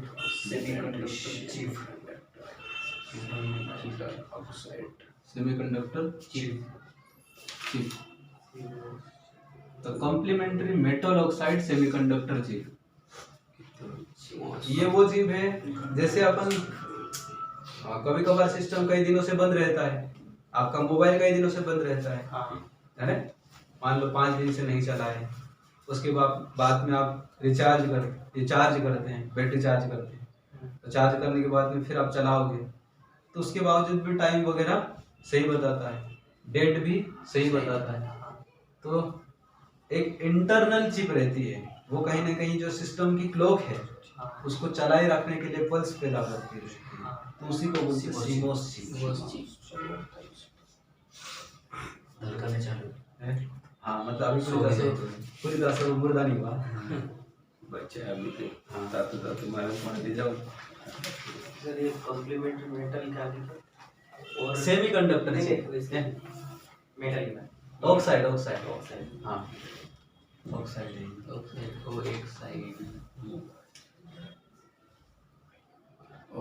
ऐसा ही है कि स्पेलिंग क्या है, ऑक्साइड की स्पेलिंग।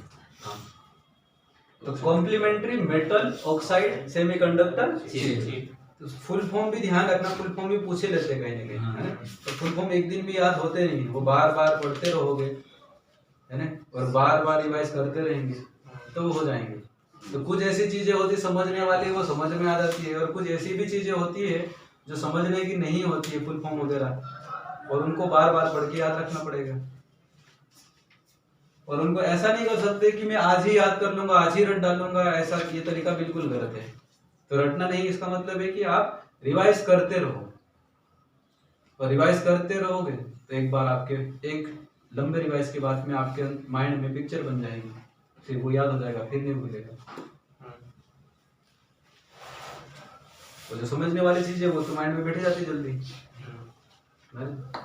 तो माइंड के जो अलग अलग हिस्से होते हैं, सबकॉन्शियस माइंड के स्तर पे आपको चीजों को बिठा लेना है। एक होता है कॉन्शियस माइंड, यानी कि चेतन मन।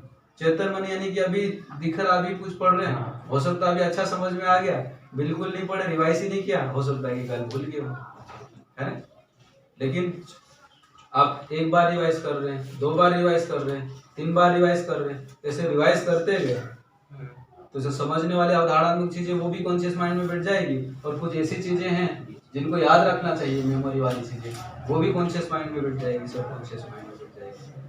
और सबकॉन्शियस माइंड में बैठ जाएगी तो आपको ऐसा नहीं लगेगा पहले से कि मुझे सब याद है, सब आता है, ऐसा बिल्कुल भी नहीं लगेगा। आपको लगेगा कि या पढ़ने के बाद भी लगेगा कि हम नहीं पढ़ रहे या हमको कुछ नहीं आता, ऐसा लगेगा। लेकिन कोई क्वेश्चन की डिमांड करेगा तो आप सप्लाई जरूर कर दोगे, है ना।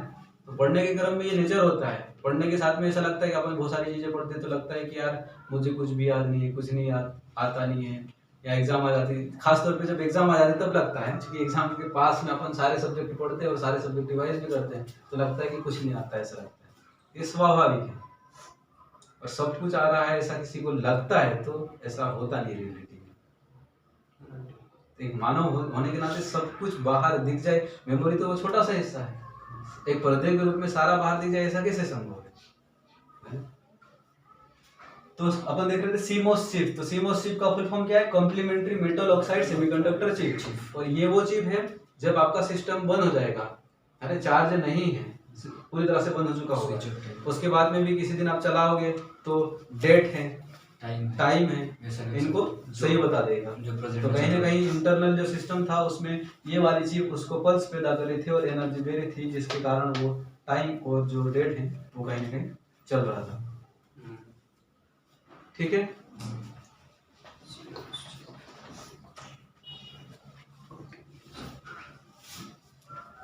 फिर कुछ और शब्द आ रहे हैं, सिस्टम यूनिट, वापस वही चीजें आ रही, सिस्टम यूनिट फिर मदरबोर्ड आ रहा है, कंप्यूटर बस आ रहा है। तो कंप्यूटर बस की बात कर रहे हैं।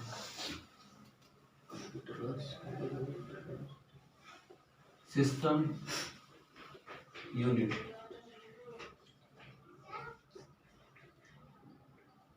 मदरबोर्ड, और मदरबोर्ड की बात में क्या है? कंप्यूटर बस। तो कंप्यूटर बस को आसान भाषा में ऐसा समझ सकते हैं कि आप एक प्रकार का, जैसे यहाँ पर इंटरनेट की दुनिया में जो इंटरनेट ओपन चला रहे, पहले तार के माध्यम से ही चलता था, तो सूचना का आदान प्रदान होता था तारों के माध्यम से होता था, गाड़ी बनते थे रॉकेट से, और अभी वायरलेस सिस्टम आ गया, बिना तारों के माध्यम से सूचना। तो वैसे ही जो सिस्टम बस है उसमें भी सूचनाओं के आदान प्रदान के लिए अंदर सिस्टम बना हुआ है, सिस्टम के अंदर कि सूचना यहाँ से यहाँ जाना, यहाँ से यहाँ जाना, यहाँ से यहाँ जाना। तो जो सूचना एक जगह से दूसरे जगह पे जाएगी, जो मदरबोर्ड बना है उस मदरबोर्ड में ढेर सारे सर्किट हैं, लाखों की संख्या में सर्किट है। ये सर्किट है तो सूचना एक जगह से दूसरी जगह जाना है, तो जो गुच्छा बना है वहीं पे बारीक बारीक, वही क्या कहलाता है? कंप्यूटर बस कहलाता है ना। तो इसमें भी 2 प्रकार की हो सकती है, कंप्यूटर बस भी 2 प्रकार का हो सकता है, एक इंटरनल और दूसरा एक्सटर्नल।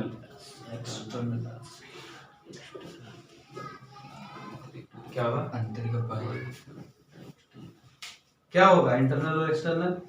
इंटरनल जैसे मान लो मदरबोर्ड पे जो सूचनाओं का आदान प्रदान हो रहा है, मदरबोर्ड जो है वहां पर जो डिवाइस है, बहुत सारे छोटे छोटे उपकरण है, वहां पर उनके बीच में सूचनाओं का आदान प्रदान हो रहा था, वो कौन सा कहलाएगा? इंटरनल। लेकिन कंप्यूटर का जो सिस्टम है, आपने आसपास स्कैनर मशीन से जोड़ दिया, इसको प्रिंटर मशीन से जोड़ दिया मान लो, या मान लो सिस्टम को किसी और दूसरे सिस्टम से जोड़ रहे हैं, तो जो सूचनाओं का आदान प्रदान हो रहा है वो क्या कहलाएगा? फिर एक्सटर्नल कहलाएगा। जैसे मान लो स्कैनर से प्रोसेसर के पास में सूचना पहुंच रही है, या प्रिंटर वाली सूचना वहां पहुंच रही है, या प्रिंटर आपस में जुड़े डिवाइस, तो ये क्या कहलाएगा? एक्सटर्नल। यानी कि जो सिस्टम होगा, सिस्टम में भी कुछ स्लॉट होंगे लगाने के, उन स्लॉट के माध्यम से आसपास आपने दूसरे डिवाइस जोड़ दिए, तो वो जो सूचनाओं का आदान प्रदान हो रहा है वो किसके माध्यम से? एक्सटर्नल कंप्यूटर बस। और इंटरनल कंप्यूटर बस यानी कि मदरबोर्ड पे जो काम हो रहा है। ठीक है।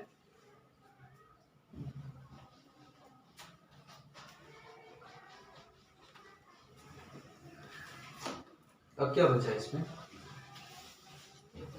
Central processing unit. प्रोसेसर की तो बात पहले कर चुके थे अपन। हाँ, कंट्रोल यूनिट इसकी बात कर चुके थे। कंट्रोल यूनिट, लॉजिकल यूनिट नाम से ही है, पहले बात कर रहे थे।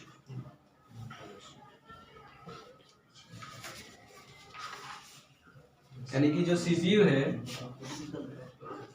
सेंट्रल प्रोसेसिंग यूनिट, इसमें कंट्रोल यूनिट भी है ना, अरिथमेटिकल यूनिट भी है।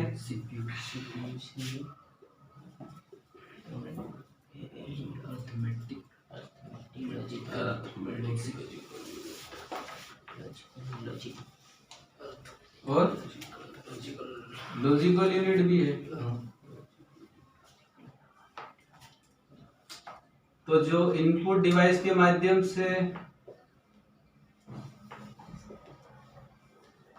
निर्देश इस वाले सिस्टम को होगा, सीपीयू को प्राप्त होगा, सेंट्रल प्रोसेसिंग यूनिट। और सेंट्रल प्रोसेसिंग यूनिट में अलग अलग यूनिट है, कंट्रोल यूनिट भी है, अरिथमेटिकल लॉजिकल यूनिट भी है और अरिथमेटिकल यूनिट कभी कभार इनको साथ में बोल देते हैं। साथ में बोलोगे तो ए नहीं बोलोगे, अरिथमेटिकल लॉजिकल यूनिट, और सेपरेट सेपरेट बोलोगे तो अरिथमेटिकल यूनिट अलग बोलेगा, लॉजिकल यूनिट अलग।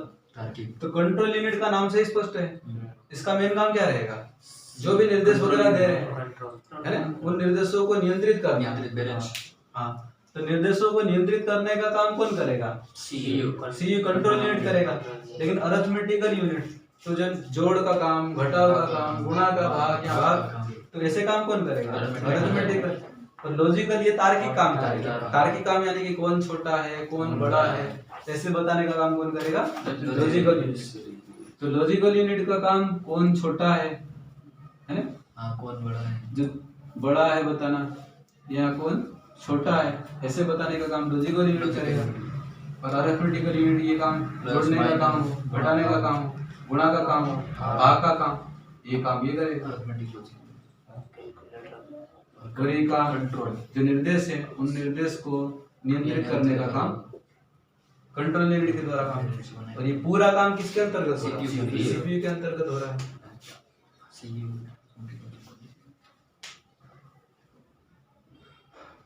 ठीक है,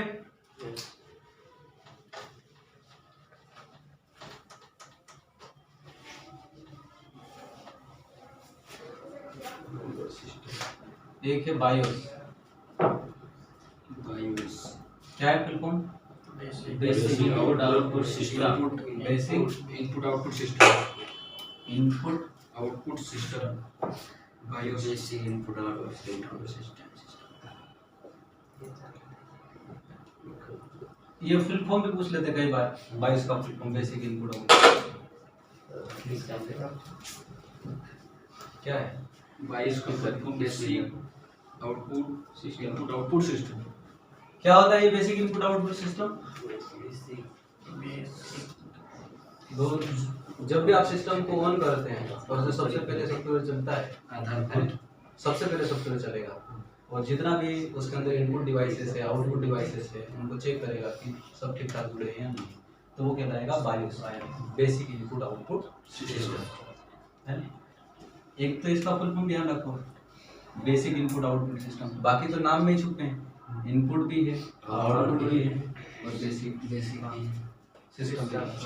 इसका मतलब है कि जब सबसे पहले आप किसी डिवाइस को किसी सिस्टम को ऑन करते हैं तो सिस्टम को ऑन करने के दौरान इनपुट डिवाइसेस हैं आउटपुट डिवाइसेस हैं, तो सिस्टम की सारे जो डिवाइसेस उनको आपस में चेक करना कि वो ठीक ठाक आपस में जुड़े हैं, कनेक्शन है या नहीं, ऐसा तो नहीं कि कहीं पे एरर है। तो वो किसका काम है, बायोस का। ठीक है,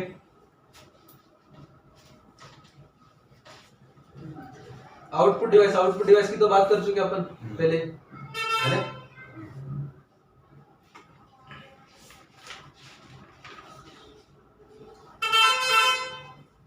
अब सीपीयू की गति को प्रभावित करने वाले कारक, तो सीपीयू की गति को प्रभावित करने वाले कारक कौन कौन से हो सकते हैं। जो सीपीयू है उसकी गति स्पीड को प्रभावित करने वाले कारक फैक्टर, एक है सिस्टम क्लॉक, कंप्यूटर की घड़ी, और एक कारक है रजिस्टर मेमोरी।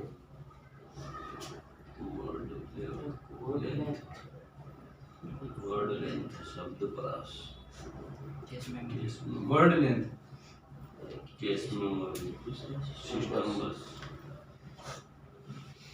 और क्या है, ये क्या हो गया? लास्ट वाले क्या है? वर्ड लेंथ के बाद में लास्ट वाला सीपीयू और एपीयू के बीच सिस्टम बस है। इंटीग्रेशन बिटवीन सीपीयू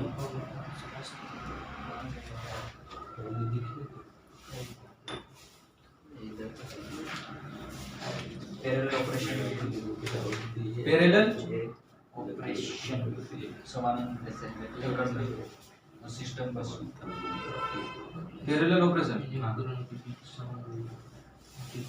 अब जैसे देखो, अब सीपीयू सेंट्रल प्रोसेसिंग यूनिट है, तो उसकी गति, किसी सीपीयू की गति ज्यादा हो सकती है, किसी की गति कम हो सकती है। तो ऐसे कौन कौन से फैक्टर है जो इसकी गति को प्रभावित करते हैं? तो आपको पता होना चाहिए कि जो प्रोसेस है वो प्रोसेस नॉर्मली काम कैसे करता है। तो काम करेगा जितना भी उसके पास में निर्देश आया, डाटा है, ऐसा नहीं कि इतना सारा डाटा आया तो इतने सारे डाटा को एक ही झटके में काम करता है, ऐसा नहीं। उनको टुकड़ों में बांटता है, छोटे छोटे हिस्सों में, और छोटे छोटे हिस्सों में बांटने के बाद में उनको प्रोसेस करता है ना। तो प्रोसेसर, ज्यादा प्रोसेसर होंगे तो अलग अलग टुकड़े अलग अलग के द्वारा प्रोसेस होंगे। तो लेकिन जो सिस्टम क्लॉक है ये पैदा करेगी इलेक्ट्रिक पल्स, और इलेक्ट्रिक पल्स पैदा करेगी, उसी से तो ऊर्जा मिलेगी। और इलेक्ट्रिक पल्स जितना हाई होगा, हाई भी नहीं होना चाहिए, लेवल के हिसाब से होना चाहिए। अगर ये ठीक है, बैलेंस है, तो उस हिसाब से फिर बाद में उतनी फास्ट हिसाब से प्रोसेस होगा। तो ये सिस्टम क्लॉक, कभी कभार इतने मोटे तौर पे आपको इतने भी याद रख लोगे ना कि सीपीयू है, उसकी गति को प्रभावित करने वाले कारक कौन से हैं, है ना। उसके अंदर की चीज हो सकता है किसी एग्जाम में पूछे, लेकिन नॉर्मली इतना ही पूछ ले कि निम्नलिखित में से कौन से कारक है जो सीपीयू की गति को प्रभावित करते हैं। आपको पता है कि सिस्टम क्लॉक होती है, यहाँ उसके लिए जो सिस्टम बस होता है वो भी होता है। बस मतलब कि सूचना ले जाने वाला, वहाँ पर जो मदरबोर्ड है उसके अंदर एक जगह से दूसरी जगह सूचना ले जाने का काम करता है सिस्टम बस है। अब सिस्टम बस जहाँ से सूचना जा रही है तो चौड़ा होगा तो सूचना फास्ट जाएगी। आप भी सोचो, अगर रोड है, नॉर्मली रोड है सिंगल वे, तो अपन गाड़ी उस हिसाब से ले जाएंगे। टू वे, दोनों साइड 4 लेन है, तो उस हिसाब से गाड़ी जाएगी। तो गाड़ी जितनी चौड़ी, डाटा का आदान प्रदान उतना फास्ट होगा। तो सिस्टम बस वर्ड लेंथ, वर्ड की लंबाई, कोई सिस्टम ज्यादा लंबाई वाली को एक ही साथ में प्रोसेस करता है, कोई छोटे को, तो वर्ड लंबाई जितना ज्यादा होगा उसको प्रोसेस करेगा तो उसकी स्पीड उतनी ज्यादा होगी। रजिस्टर मेमोरी, तो रजिस्टर मेमोरी सीधे किसके साथ में जुड़ी होती है? सीपीयू के साथ में। अब रजिस्टर मेमोरी का साइज जितना बड़ा होगा प्रोसेसर उतना फास्ट काम करेगा, है ना। उसके अलावा वर्ड लेंथ की बात कर चुके हैं, सिस्टम बस और पैरेलल ऑपरेशन। ये क्या चीज है पैरेलल ऑपरेशन? पैरेलल ऑपरेशन समानांतर गणना। पैरेलल समानांतर गणना, तो मल्टी कोर, हाँ वही मतलब कि पैरेलल प्रोसेसर की तरह। अगर मल्टी कोर जितने ज्यादा होंगे, कोर मतलब है कि यहाँ पर जो प्रोसेसर की संख्या, जैसे मान लो आप ड्यूल कोर यानी कि 2 कोर, ऑक्टा कोर यानी कि 8 कोर। तो ड्यूल कोर में 2 कोर है, यानी कि जो सूचना है टूट के आ रही है, पहला प्रोसेसर काम कर रहा होगा, दूसरा काम कर रहा होगा। ऑक्टा कोर में कितनी जगह प्रोसेस हो रहा होगा? 8 जगह। तो फास्ट कौन करेगा? ऑक्टा कोर करेगा फास्ट, है ना। तो कोर की संख्या जितनी ज्यादा होगी, पैरेलल जो ऑपरेशन है यानी कि पैरेलल प्रोसेसर की संख्या जितनी ज्यादा बढ़ती जाएगी, कोर की संख्या बढ़ती जाएगी, गति उतनी बढ़ेगी। सिस्टम बस, तो सिस्टम बस की चौड़ाई ज्यादा होगी तो आंकड़ों का आदान प्रदान फास्ट का होगा, तो सीपीयू की गति बढ़ जाएगी। वर्ड लेंथ जितनी जैसे मान लो कोई 32 बिट वाले को कोई प्रोसेस कर पाएगा, कोई 64 बिट को। अब कोई 64 बिट को करता है प्रोसेस तो वो जल्दी कर लेगा। वर्ड बिट, जो वर्ड लेंथ है वो बढ़ेगा, इसका मतलब है कि सीपीयू की गति बढ़ेगी। रजिस्टर मेमोरी ये सीधे किसके साथ में जुड़ी होती है? सीपीयू के साथ में। तो रजिस्टर मेमोरी का आकार जितना ज्यादा बड़ा होगा, सीपीयू की गति उतनी ज्यादा होगी। और सिस्टम क्लॉक ये इलेक्ट्रिक पल्स पैदा करेगी, इसी के माध्यम से डाटा प्रोसेस होगा, इसी के माध्यम से ऊर्जा मिलेगी, एनर्जी मिलेगी। तो ये क्या है? सीपीयू की गति को प्रभावित करने वाले कारक। इनके नाम तो आपको जरूर याद होना चाहिए।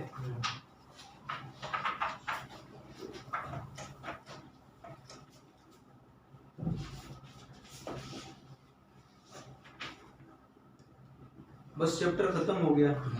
अब कार्य क्षमता जो सिस्टम है उसकी कार्य क्षमता को नापना है आपको। तो नापने के लिए यहाँ पर 3 शब्द हैं। जो सिस्टम है, जो सिस्टम की कार्य क्षमता, तो अपन कैसे निर्धारित करेंगे कौन सा सिस्टम बेहतर है ना। तो कार्य क्षमता के लिए मेजरमेंट के लिए कुछ रिस्पॉन्स टाइम पहला क्या है? Time throughput. इसमें नहीं थ्रूपुट THROUGHPUT थ्रूपुट। थ्रूपुट दूसरा दूसरा response time response time. Response मिल रहा है तीसरा turn turn around time turn around time ये इसकी Around कार्यक्षमता की मात्रा है टाइम।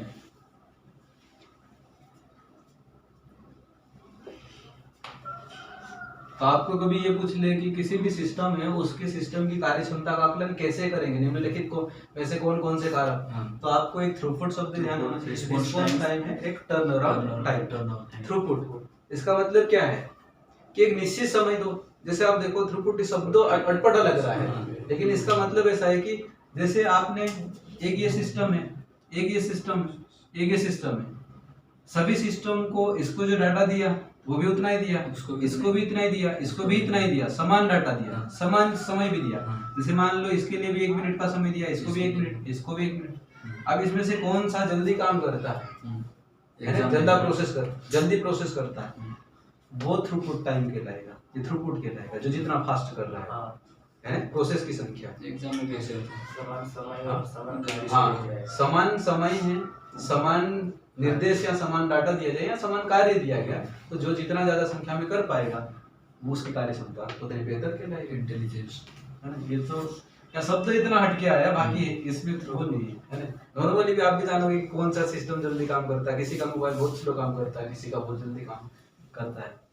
रिस्पॉन्स टाइम, जैसे मैंने आपको क्वेश्चन पूछा, आपको कुछ निर्देश दिया, क्वेश्चन पूछा, मतलब इसके बाद में कौन व्यक्ति हो सकता है, कौन 2 मिनट में आंसर दे रहा है, कोई 1 मिनट में, तो समय ज्यादा होना चाहिए या कम होना चाहिए?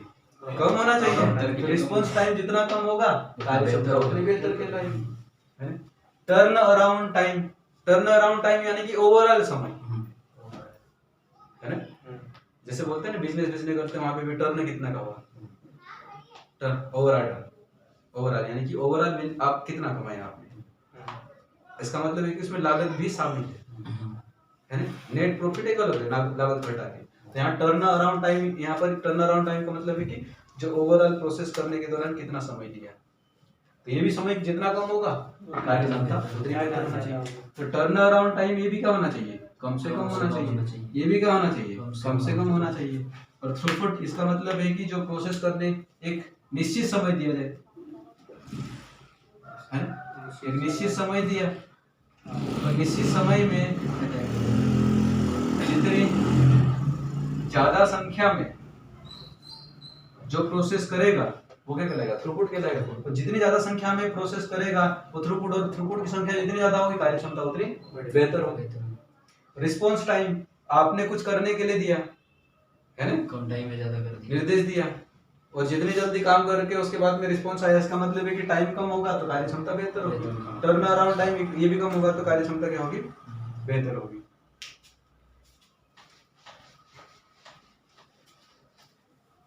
तो देखो ओवरऑल ये जो चैप्टर है, इस चैप्टर में क्या क्या चीजें देखी, एक तो हार्डवेयर समझे थे अपन स्टार्टिंग में, सॉफ्टवेयर समझे थे, इनपुट डिवाइस को समझने की कोशिश करें, आउटपुट डिवाइस, फिर मेमोरी के बारे में बेसिक की मेमोरी क्या होता है, फिर मेमोरी के कुछ प्रकार है, उसको डिटेल से नहीं देखा है मेमोरी को। उसके बाद में अपन ने जो इनपुट डिवाइस और आउटपुट डिवाइस उसके कुछ उदाहरण, लेकिन वो तो दूसरे चैप्टर में डिटेल से आएंगे, है ना। उसके अलावा 2 एक शब्दावली देखी, फिर अपन ने एक बायोस देखा, एक सीमोस चिप देखा है ना, बाकी सीपीयू को देखे, फिर कंप्यूटर की जो सीपीयू है, सिस्टम का सीपीयू, उस सीपीयू की गति को प्रभावित करने वाले कुछ फैक्टर देखे, और जो सिस्टम है उसकी क्षमता के आकलन करने वाले फैक्टर वो देखें, है ना। अब क्वेश्चन देख लेते हैं इस चैप्टर के फटाफट। कंप्यूटर के कार्य करने का सिद्धांत। जैसे कंप्यूटर के कार्य करने का सिद्धांत, पहला क्वेश्चन है, ऑप्शन है इनपुट, पहला ऑप्शन, दूसरा है आउटपुट है, तीसरा ऑप्शन है प्रोसेस है, और लास्ट वाला क्या है, उपयुक्त सभी। तो कार्य करने का सिद्धांत क्या है, काम कैसे करता है, इनपुट के रूप में दोगे, प्रोसेस करेगा, आउटपुट देगा, तो ये सभी आ जाएंगे इसमें, है ना। अब इनपुट डिवाइस है ही नहीं तो भी काम नहीं हो पाएगा, और वहाँ प्रोसेसर ही नहीं है और इनपुट और आउटपुट दोनों पड़े तो भी काम नहीं होगा, इनपुट और प्रोसेसर तो पढ़ा, लेकिन आउटपुट ही नहीं है तो दिखेगा ही नहीं वो, है ना। तीनों का होना जरूरी है। दूसरा क्वेश्चन, सेंट्रल प्रोसेसिंग यूनिट का मुख्य घटक क्या है, यानी कि सीपीयू का घटक पूछा है। तो सीपीयू के घटक में पहला ऑप्शन है कंट्रोल यूनिट, वो भी होता है। सीयू। दूसरा दिया है अरिथमेटिकल लॉजिकल यूनिट, ALU। है ना। तीसरा दिया है प्राइमरी यूनिट। तो जब सीपीयू पढ़े अपन, जो सीपीयू का डायग्राम बनाए थे, सीपीयू का डायग्राम, उस सीपीयू में आप कंट्रोल यूनिट की भी बात कर रहे थे, या अरिथमेटिकल लॉजिकल यूनिट की भी बात कर रहे थे अपन। और सीपीयू के साथ में कौन जुड़ा होता है, मेमोरी भी जुड़ा होता है, प्राइमरी मेमोरी। ये तीनों घटक ये भी इसके आंसर होंगे। तो control unit, arithmetical logical unit, primary unit, memory, उपयुक्त सभी। इसका आंसर भी क्या होगा, सभी। तो क्वेश्चन के करने के तरीके भी आपको ऐसा होना चाहिए कि उनके जो आंसर है वो विश्लेषण के साथ में या उसके एक्सप्लेन के साथ में आपको पता होना चाहिए। ऐसा नहीं कि 1000 क्वेश्चन कर लिए तो 1000 क्वेश्चन के आपने आंसर रट लिए, तो दूसरे तरीके से घुमाएगा कोई, तो फिर बाद में हो सकता है कि आप आंसर नहीं दे पाओगे, है ना। और कोई आंसर आ रहा है तो क्यों नहीं आ रहा है, और कोई आंसर आएगा तो क्यों आएगा, ये दोनों पता होना चाहिए। एक ही ऑब्जेक्टिव में 4 ऑब्जेक्टिव बन सकते हैं, 4 आंसर है, ये नहीं आ रहा तो क्यों नहीं आ रहा है, ये आ रहा तो क्यों नहीं आ रहा, क्यों आएगा, है। अगला क्वेश्चन, कंप्यूटर का मस्तिष्क कहलाता है सीपीयू, है ना। तो मेमोरी है, हार्ड डिस्क दिया है ऑप्शन में, सीपीयू दिया है, मॉनिटर दिया है। तो मेमोरी तो एक प्रकार का क्या है, इलेक्ट्रॉनिक चिप, है ना, उसके अंदर डाटा को स्टोर करके रखते हैं। और दूसरा वहां पर हार्ड डिस्क है, हार्ड डिस्क भी एक प्रकार का क्या है, हार्डवेयर है वो, है ना। और एक तरफ क्या है, मॉनिटर है, तो मॉनिटर भी क्या है, हार्डवेयर है, हार्डवेयर का हिस्सा है। और एक है CPU, central processing unit, memory, तो ये तो सारे हार्डवेयर है। लेकिन यहाँ पर मस्तिष्क किसको बोलते हैं, जो मस्तिष्क का काम क्या है, निर्देश देना विभिन्न, जैसे आपको अपने को काम करना है, अपने हाथों को कौन काम करवा रहा है, अपना ब्रेन काम करवा रहा है, सारा कंट्रोल, है ना। बाकी चीजें, अपने पैरों को काम करवाना, अपना जितने भी शारीरिक अंग हैं उनको काम कौन करवा रहा है, अपना ब्रेन काम करवा रहा है। लेकिन काम कौन कर रहे हैं, शारीरिक काम कर रहे हैं। तो सीपीयू आप बोले कि मेमोरी में क्यों नहीं आ सकता, मेमोरी में भी तो डाटा रह सकता, आपके मन में क्वेश्चन आ सकता है, तो ये भी सही है, मेमोरी भी कुछ हद तक हो सकता है, क्योंकि मेमोरी में भी तो रहता है। लेकिन चूंकि सीपीयू का मतलब ही अपन पढ़ा, सीपीयू का डायग्राम देखा, उसमें कंट्रोल यूनिट भी बनाते हैं, लॉजिकल यूनिट भी बनाते हैं, मेमोरी भी आती है, तो मेमोरी भी तो उसी का हिस्सा है। तो आपका सही आंसर कौन सा होगा, सीपीयू होगा वहां पर, है ना। हाँ, ये तो हो सकता है कि कहीं पे आप किसी में आप आंसर हो सकता है मेमोरी दिया हो, किसी में हो सकता है सीपीयू दिया हो, तो ज्यादा सटीक किसको माने, है ना। कभी कभार 2 आंसर भी होते, कभी कभार 3 आंसर भी होते, तब आपको वो आंसर चुनना जो ज्यादा सटीक हो, है ना। कभी कभार जैसे मान लो एक कम सही है, उससे दूसरा ज्यादा सही है, तीसरा और ज्यादा सही है, तो ज्यादा सटीक आंसर हो। और ज्यादा सटीक आंसर कब समझ पाएंगे, जब अपने को क्लियरिटी के साथ में समझ होगी। अगर सीपीयू ऑप्शन में नहीं हो तो मेमोरी है। हाँ, तो सीपीयू नहीं हो तो फिर मेमोरी को चुन लो। अगला क्वेश्चन, सीपीयू के कार्य, पहला लिखा इनपुट और आउटपुट डिवाइस को नियंत्रित करना, तो ये करता है ना, इनपुट डिवाइस और आउटपुट डिवाइस को नियंत्रित करने का काम। दूसरा, डाटा को तात्कालिक रूप से स्टोर करना, तो जब भी प्रोसेस होता है, प्रोसेस के दौरान डाटा कुछ समय के लिए कहाँ पे, रैम में स्टोर रहता है, तो ये भी सही है। निर्देशों को पढ़ना और आदेश देना, ये भी सही है। तो उपयुक्त तो सभी क्या होगा, आंसर हो जाएगा। अगला क्वेश्चन, निम्नलिखित में से कौन सा उत्पाद पेंटियम ब्रांड नाम से बेचा जाता है, तो ये फैक्ट क्वेश्चन है, तथ्यात्मक। आपको पता है तो आप लगाओगे, नहीं पता तो नहीं, इसमें कोई समझने वाली बात नहीं है। तो क्या देख लो इसका आंसर, कौन सा उत्पाद पेंटियम ब्रांड नाम से बेचा जा रहा है, माइक्रो प्रोसेसर। तो ये आपको याद रखना पड़ेगा पढ़ने के दौरान। अगला क्वेश्चन, छठा, कंप्यूटर के संदर्भ में एएलयू का तात्पर्य क्या है, तो एएलयू का full form arithmetical logical unit हो जाएगा। क्वेश्चन नंबर 7वां, कंप्यूटर में जाने वाले डाटा को कहते हैं, क्या बोलते हैं, कंप्यूटर में जाता है उसको इनपुट कहते हैं। आपका आंसर क्या हो जाएगा, इनपुट। आउटपुट का आंसर नहीं होगा, क्योंकि वो तो बाहर आता है। कैलकुलेशन, तो कैलकुलेशन जो होता है वो तो प्रोसेसर के रूप में होता है, एल्गोरिथम वो भी नहीं आएगा, तो आपका आंसर क्या होगा, इनपुट हो जाएगा। सीपीयू का कौन सा भाग आकलन करता है और निर्णय लेता है, तो सीपीयू का कौन सा भाग है जो आकलन करने का काम करता है और डिसीजन लेता है, तो पहला क्या लिखा, अरिथमेटिक लॉजिकल यूनिट, एएलयू, है ना। दूसरा लिखा अल्टरनेटिंग लॉजिक यूनिट, तो अल्टरनेटिंग तो होता ही नहीं वहां। दूसरा अल्टरनेट, तो ये अल्टरनेटिव भी नहीं, कोई चीज नहीं होती। अमेरिकन लॉजिक यूनिट, ऐसा कुछ नहीं, तो आपका आंसर क्या हो जाएगा, अरिथमेटिक लॉजिकल यूनिट। बाकी तो ऐसे डाल दिए, दूसरी जगह से उठा के डाल दिए। अगला क्वेश्चन, एक इलेक्ट्रॉनिक डिवाइस जो डाटा को इंफॉर्मेशन में बदलते हुए प्रोसेस करता है कहलाता है। ऐसा डिवाइस जो डाटा को क्या में बदल रहा, सूचना में बदल रहा है और प्रोसेस करता है, क्या कहलाता है, प्रोसेसर ही प्रोसेस करने का काम करता है। केस दिया तीसरा ऑप्शन, तो केस तो ऐसा कोई चीज ही नहीं होती है, एक सीपीयू दिया है ना, सेंट्रल प्रोसेसिंग यूनिट है। अब यहाँ पर फंस सकती है घड़ी सीपीयू। हाँ, क्योंकि देखो यहाँ पर ऐसा डिवाइस है जो डाटा है, डाटा वो इसमें चेंज कर रहा है, इंफॉर्मेशन सूचना में चेंज कर रहा है, तो उस प्रोसेस को वो प्रोसेस कर रहा है, वो क्या कहलाता है। तो यहाँ पर कंप्यूटर दिया, तो कंप्यूटर में तो सारी चीजें हार्डवेयर में वो एक व्यापक टाइप का हो जाएगा, दो चीजें, एक प्रोसेसर बचेगा और एक सीपीयू बचेगा, है ना।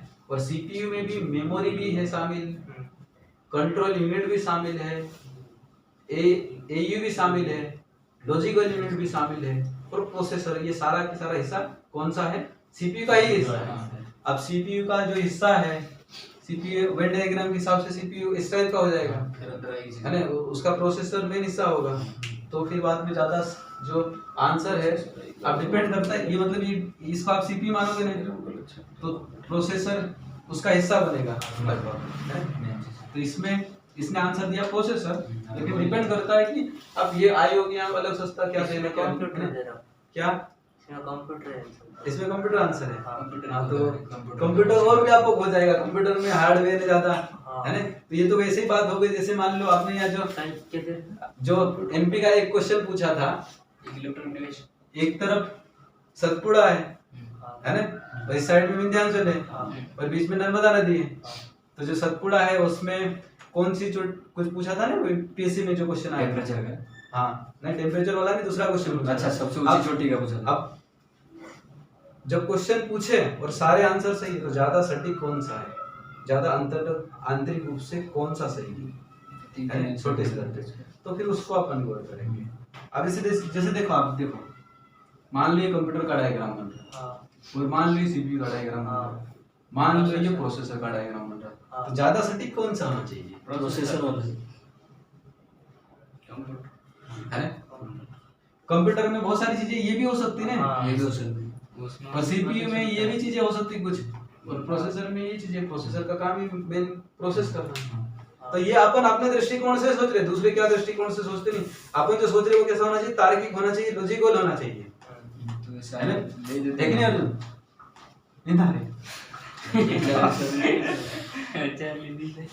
बस अभी क्वेश्चन होने वाले 5 मिनट देखो अगला क्वेश्चन, कंप्यूटर का सबसे महत्वपूर्ण भाग सीपीयू है, कीबोर्ड है, डिस्क है, प्रिंटर, तो सबसे ज्यादा महत्वपूर्ण भाग कौन सा है, सीपीयू का फुल फॉर्म आप जानते हैं। अगला क्वेश्चन, सीपीयू का वह भाग जो कंप्यूटर के अन्य सभी उपकरणों की गतिविधियों को समन्वित और नियंत्रित करता है। तो कंप्यूटर सीपीयू का कौन सा भाग है जो उपकरणों को क्या करता है, कोऑर्डिनेट करता है और कंट्रोल भी करता है। तो क्या होगा, एक तो मदरबोर्ड, तो मदरबोर्ड कोऑर्डिनेट और कंट्रोल करने का काम नहीं करता, मदरबोर्ड में तो ढेर सारे सर्किट आ जाएंगे वहां पर। कोऑर्डिनेशन बोर्ड कोई होता ही नहीं है, नहीं होता वहां पे कोऑर्डिनेशन बोर्ड। कंट्रोल यूनिट होती है, अरिथमेटिकल लॉजिकल यूनिट, तो ये तो अरिथमेटिकल लॉजिकल यूनिट में गुणा भाग करने का काम और छोटा बड़ा वो काम करता है। तो आपका आंसर क्या होगा, कंट्रोल यूनिट होगा, सी होगा। हाँ, क्वेश्चन नंबर 13, सीपीयू का प्रमुख कार्य है। तो मतलब ऐसा नहीं कि जैसे क्वेश्चन नंबर 13 है तो इसका आंसर डी आएगा, अच्छा ठीक है डी आएगा, जो क्वेश्चन नंबर मतलब ऐसे नहीं करना आपको। अरे फिर आप सोचो कि यार मैं 1 घंटे में मतलब आपने 100 क्वेश्चन कर लिए, तो 100 क्वेश्चन कर लिए तो क्या कर लिया आपने, मतलब सटीक तरीके से होना चाहिए कि सीपीयू का प्रमुख कार्य क्या है, पहला ऑप्शन प्रोग्राम अनुदेशों पर अमल करना, प्रोग्राम या जो अनुदेश है उन पर अमल करना। दूसरा ऑप्शन डाटा या जानकारी भावी हेतु स्टोर करना। तीसरा ऑप्शन डाटा और जानकारी प्रोसेस करना। तो डाटा और जानकारी को प्रोसेस करना ये सीपीयू का काम तो है ना। उसके अलावा जो प्रोग्राम या जो भी अनुदेश देते हैं उसके हिसाब से उनको लागू करना, प्रोसेस करने का काम पहला वाला भी सही है। दूसरा वाला ऑप्शन डाटा या जानकारी भावी प्रयोग हेतु स्टोर करना, तो ये स्टोर करने का काम सीपीयू का काम नहीं है, ये मेमोरी का काम है। तो आपका आंसर क्या होगा, ए और सी। क्वेश्चन नंबर 14, कंप्यूटर में सभी तार्किक तथा अंकगणितीय क्रियाएं होती है, लॉजिकल और अरिथमेटिकल। तो अरिथमेटिकल लॉजिकल यूनिट में तो होती है, लेकिन अरिथमेटिकल लॉजिकल यूनिट दिया क्या, ऑप्शन में नहीं दिया नहीं है, दिया है तो क्या दिया सेंट्रल प्रोसेसिंग यूनिट, तो सेंट्रल प्रोसेसिंग यूनिट आंसर हो जाएगा। जब सबसे पहले सटीक वाला नहीं दिया तो उसके इर्द गिर्द घूमना, तो सेंट्रल प्रोसेसिंग सीपीयू आंसर हो जाएगा। क्वेश्चन नंबर 15, बुनियादी कंप्यूटर प्रोसेसिंग चक्र में शामिल है, बुनियादी कंप्यूटर प्रोसेसिंग तो प्रोसेस के दौरान कौन सा चक्र अपनाते, सबसे पहले इनपुट, उसके बाद में प्रोसेस होता है, प्रोसेस के बाद में क्या होता है, आउटपुट आता है, तो पहला इसका सही होगा आंसर।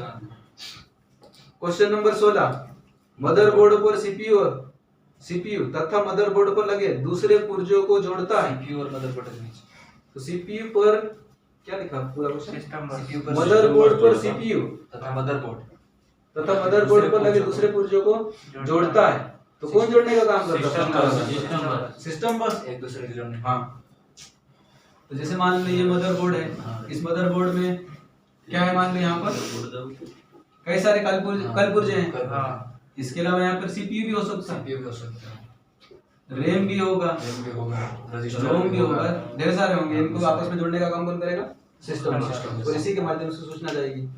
क्वेश्चन नंबर 17, मदरबोर्ड है, अब मदरबोर्ड आप जानते हैं, मदरबोर्ड सर्किट बोर्ड जिसमें सीपीयू और अन्य चिप लगे होते हैं, है ना, वही जो सीपीयू चिप है, तो सीपीयू चिप कोई नहीं बोल रहे, सीपीयू चिप तो उसका हिस्सा है, उसके ऊपर लगा है। सर्किट बोर्ड जिसमें पेरिफेरल डिवाइस होती है, तो पेरिफेरल का मतलब भी पता होना चाहिए, पेरिफेरल का मतलब कि उसके आसपास, तो ऐसा बोर्ड जिसके आसपास डिवाइस होती है, तो आसपास तो कोई भी हो सकता है, कोई दूसरा डिवाइस ले दो उसके आसपास लग दो, तो ऐसा नहीं होगा। मदरबोर्ड है यानी कि एक ऐसा बोर्ड जिसके अंतर्गत रैम होगा, रोम होगा, सीपीयू होगा, कई सारे छोटे छोटे सर्किट यहाँ पर होंगे, वो कहलाता मदरबोर्ड कहलाएगा। कंप्यूटर सिस्टम की घड़ी, जब भी अपन देख रहे थे सिस्टम क्लॉक, उसके ऊपर ये क्वेश्चन है, सिस्टम की घड़ी।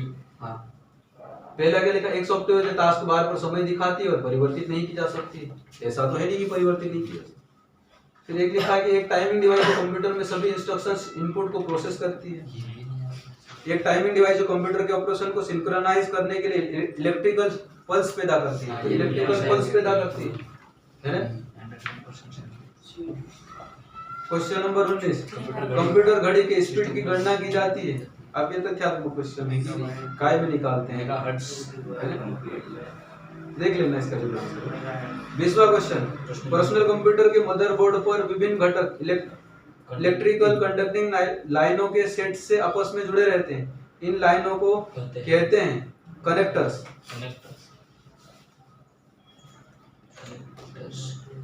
बायोस का फुल फॉर्म मुझे नहीं।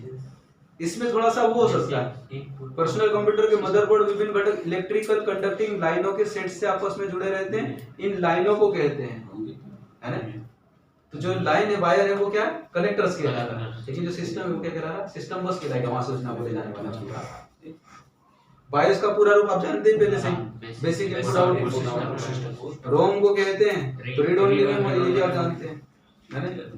कंप्यूटर प्रणाली का आधार कौन सी संख्या प्रणाली है, तो आधार कौन सा है कंप्यूटर प्रणाली का, बाइनरी है, 0 1 के रूप में काम करता है, द्विआधारी बाइनरी सिस्टम।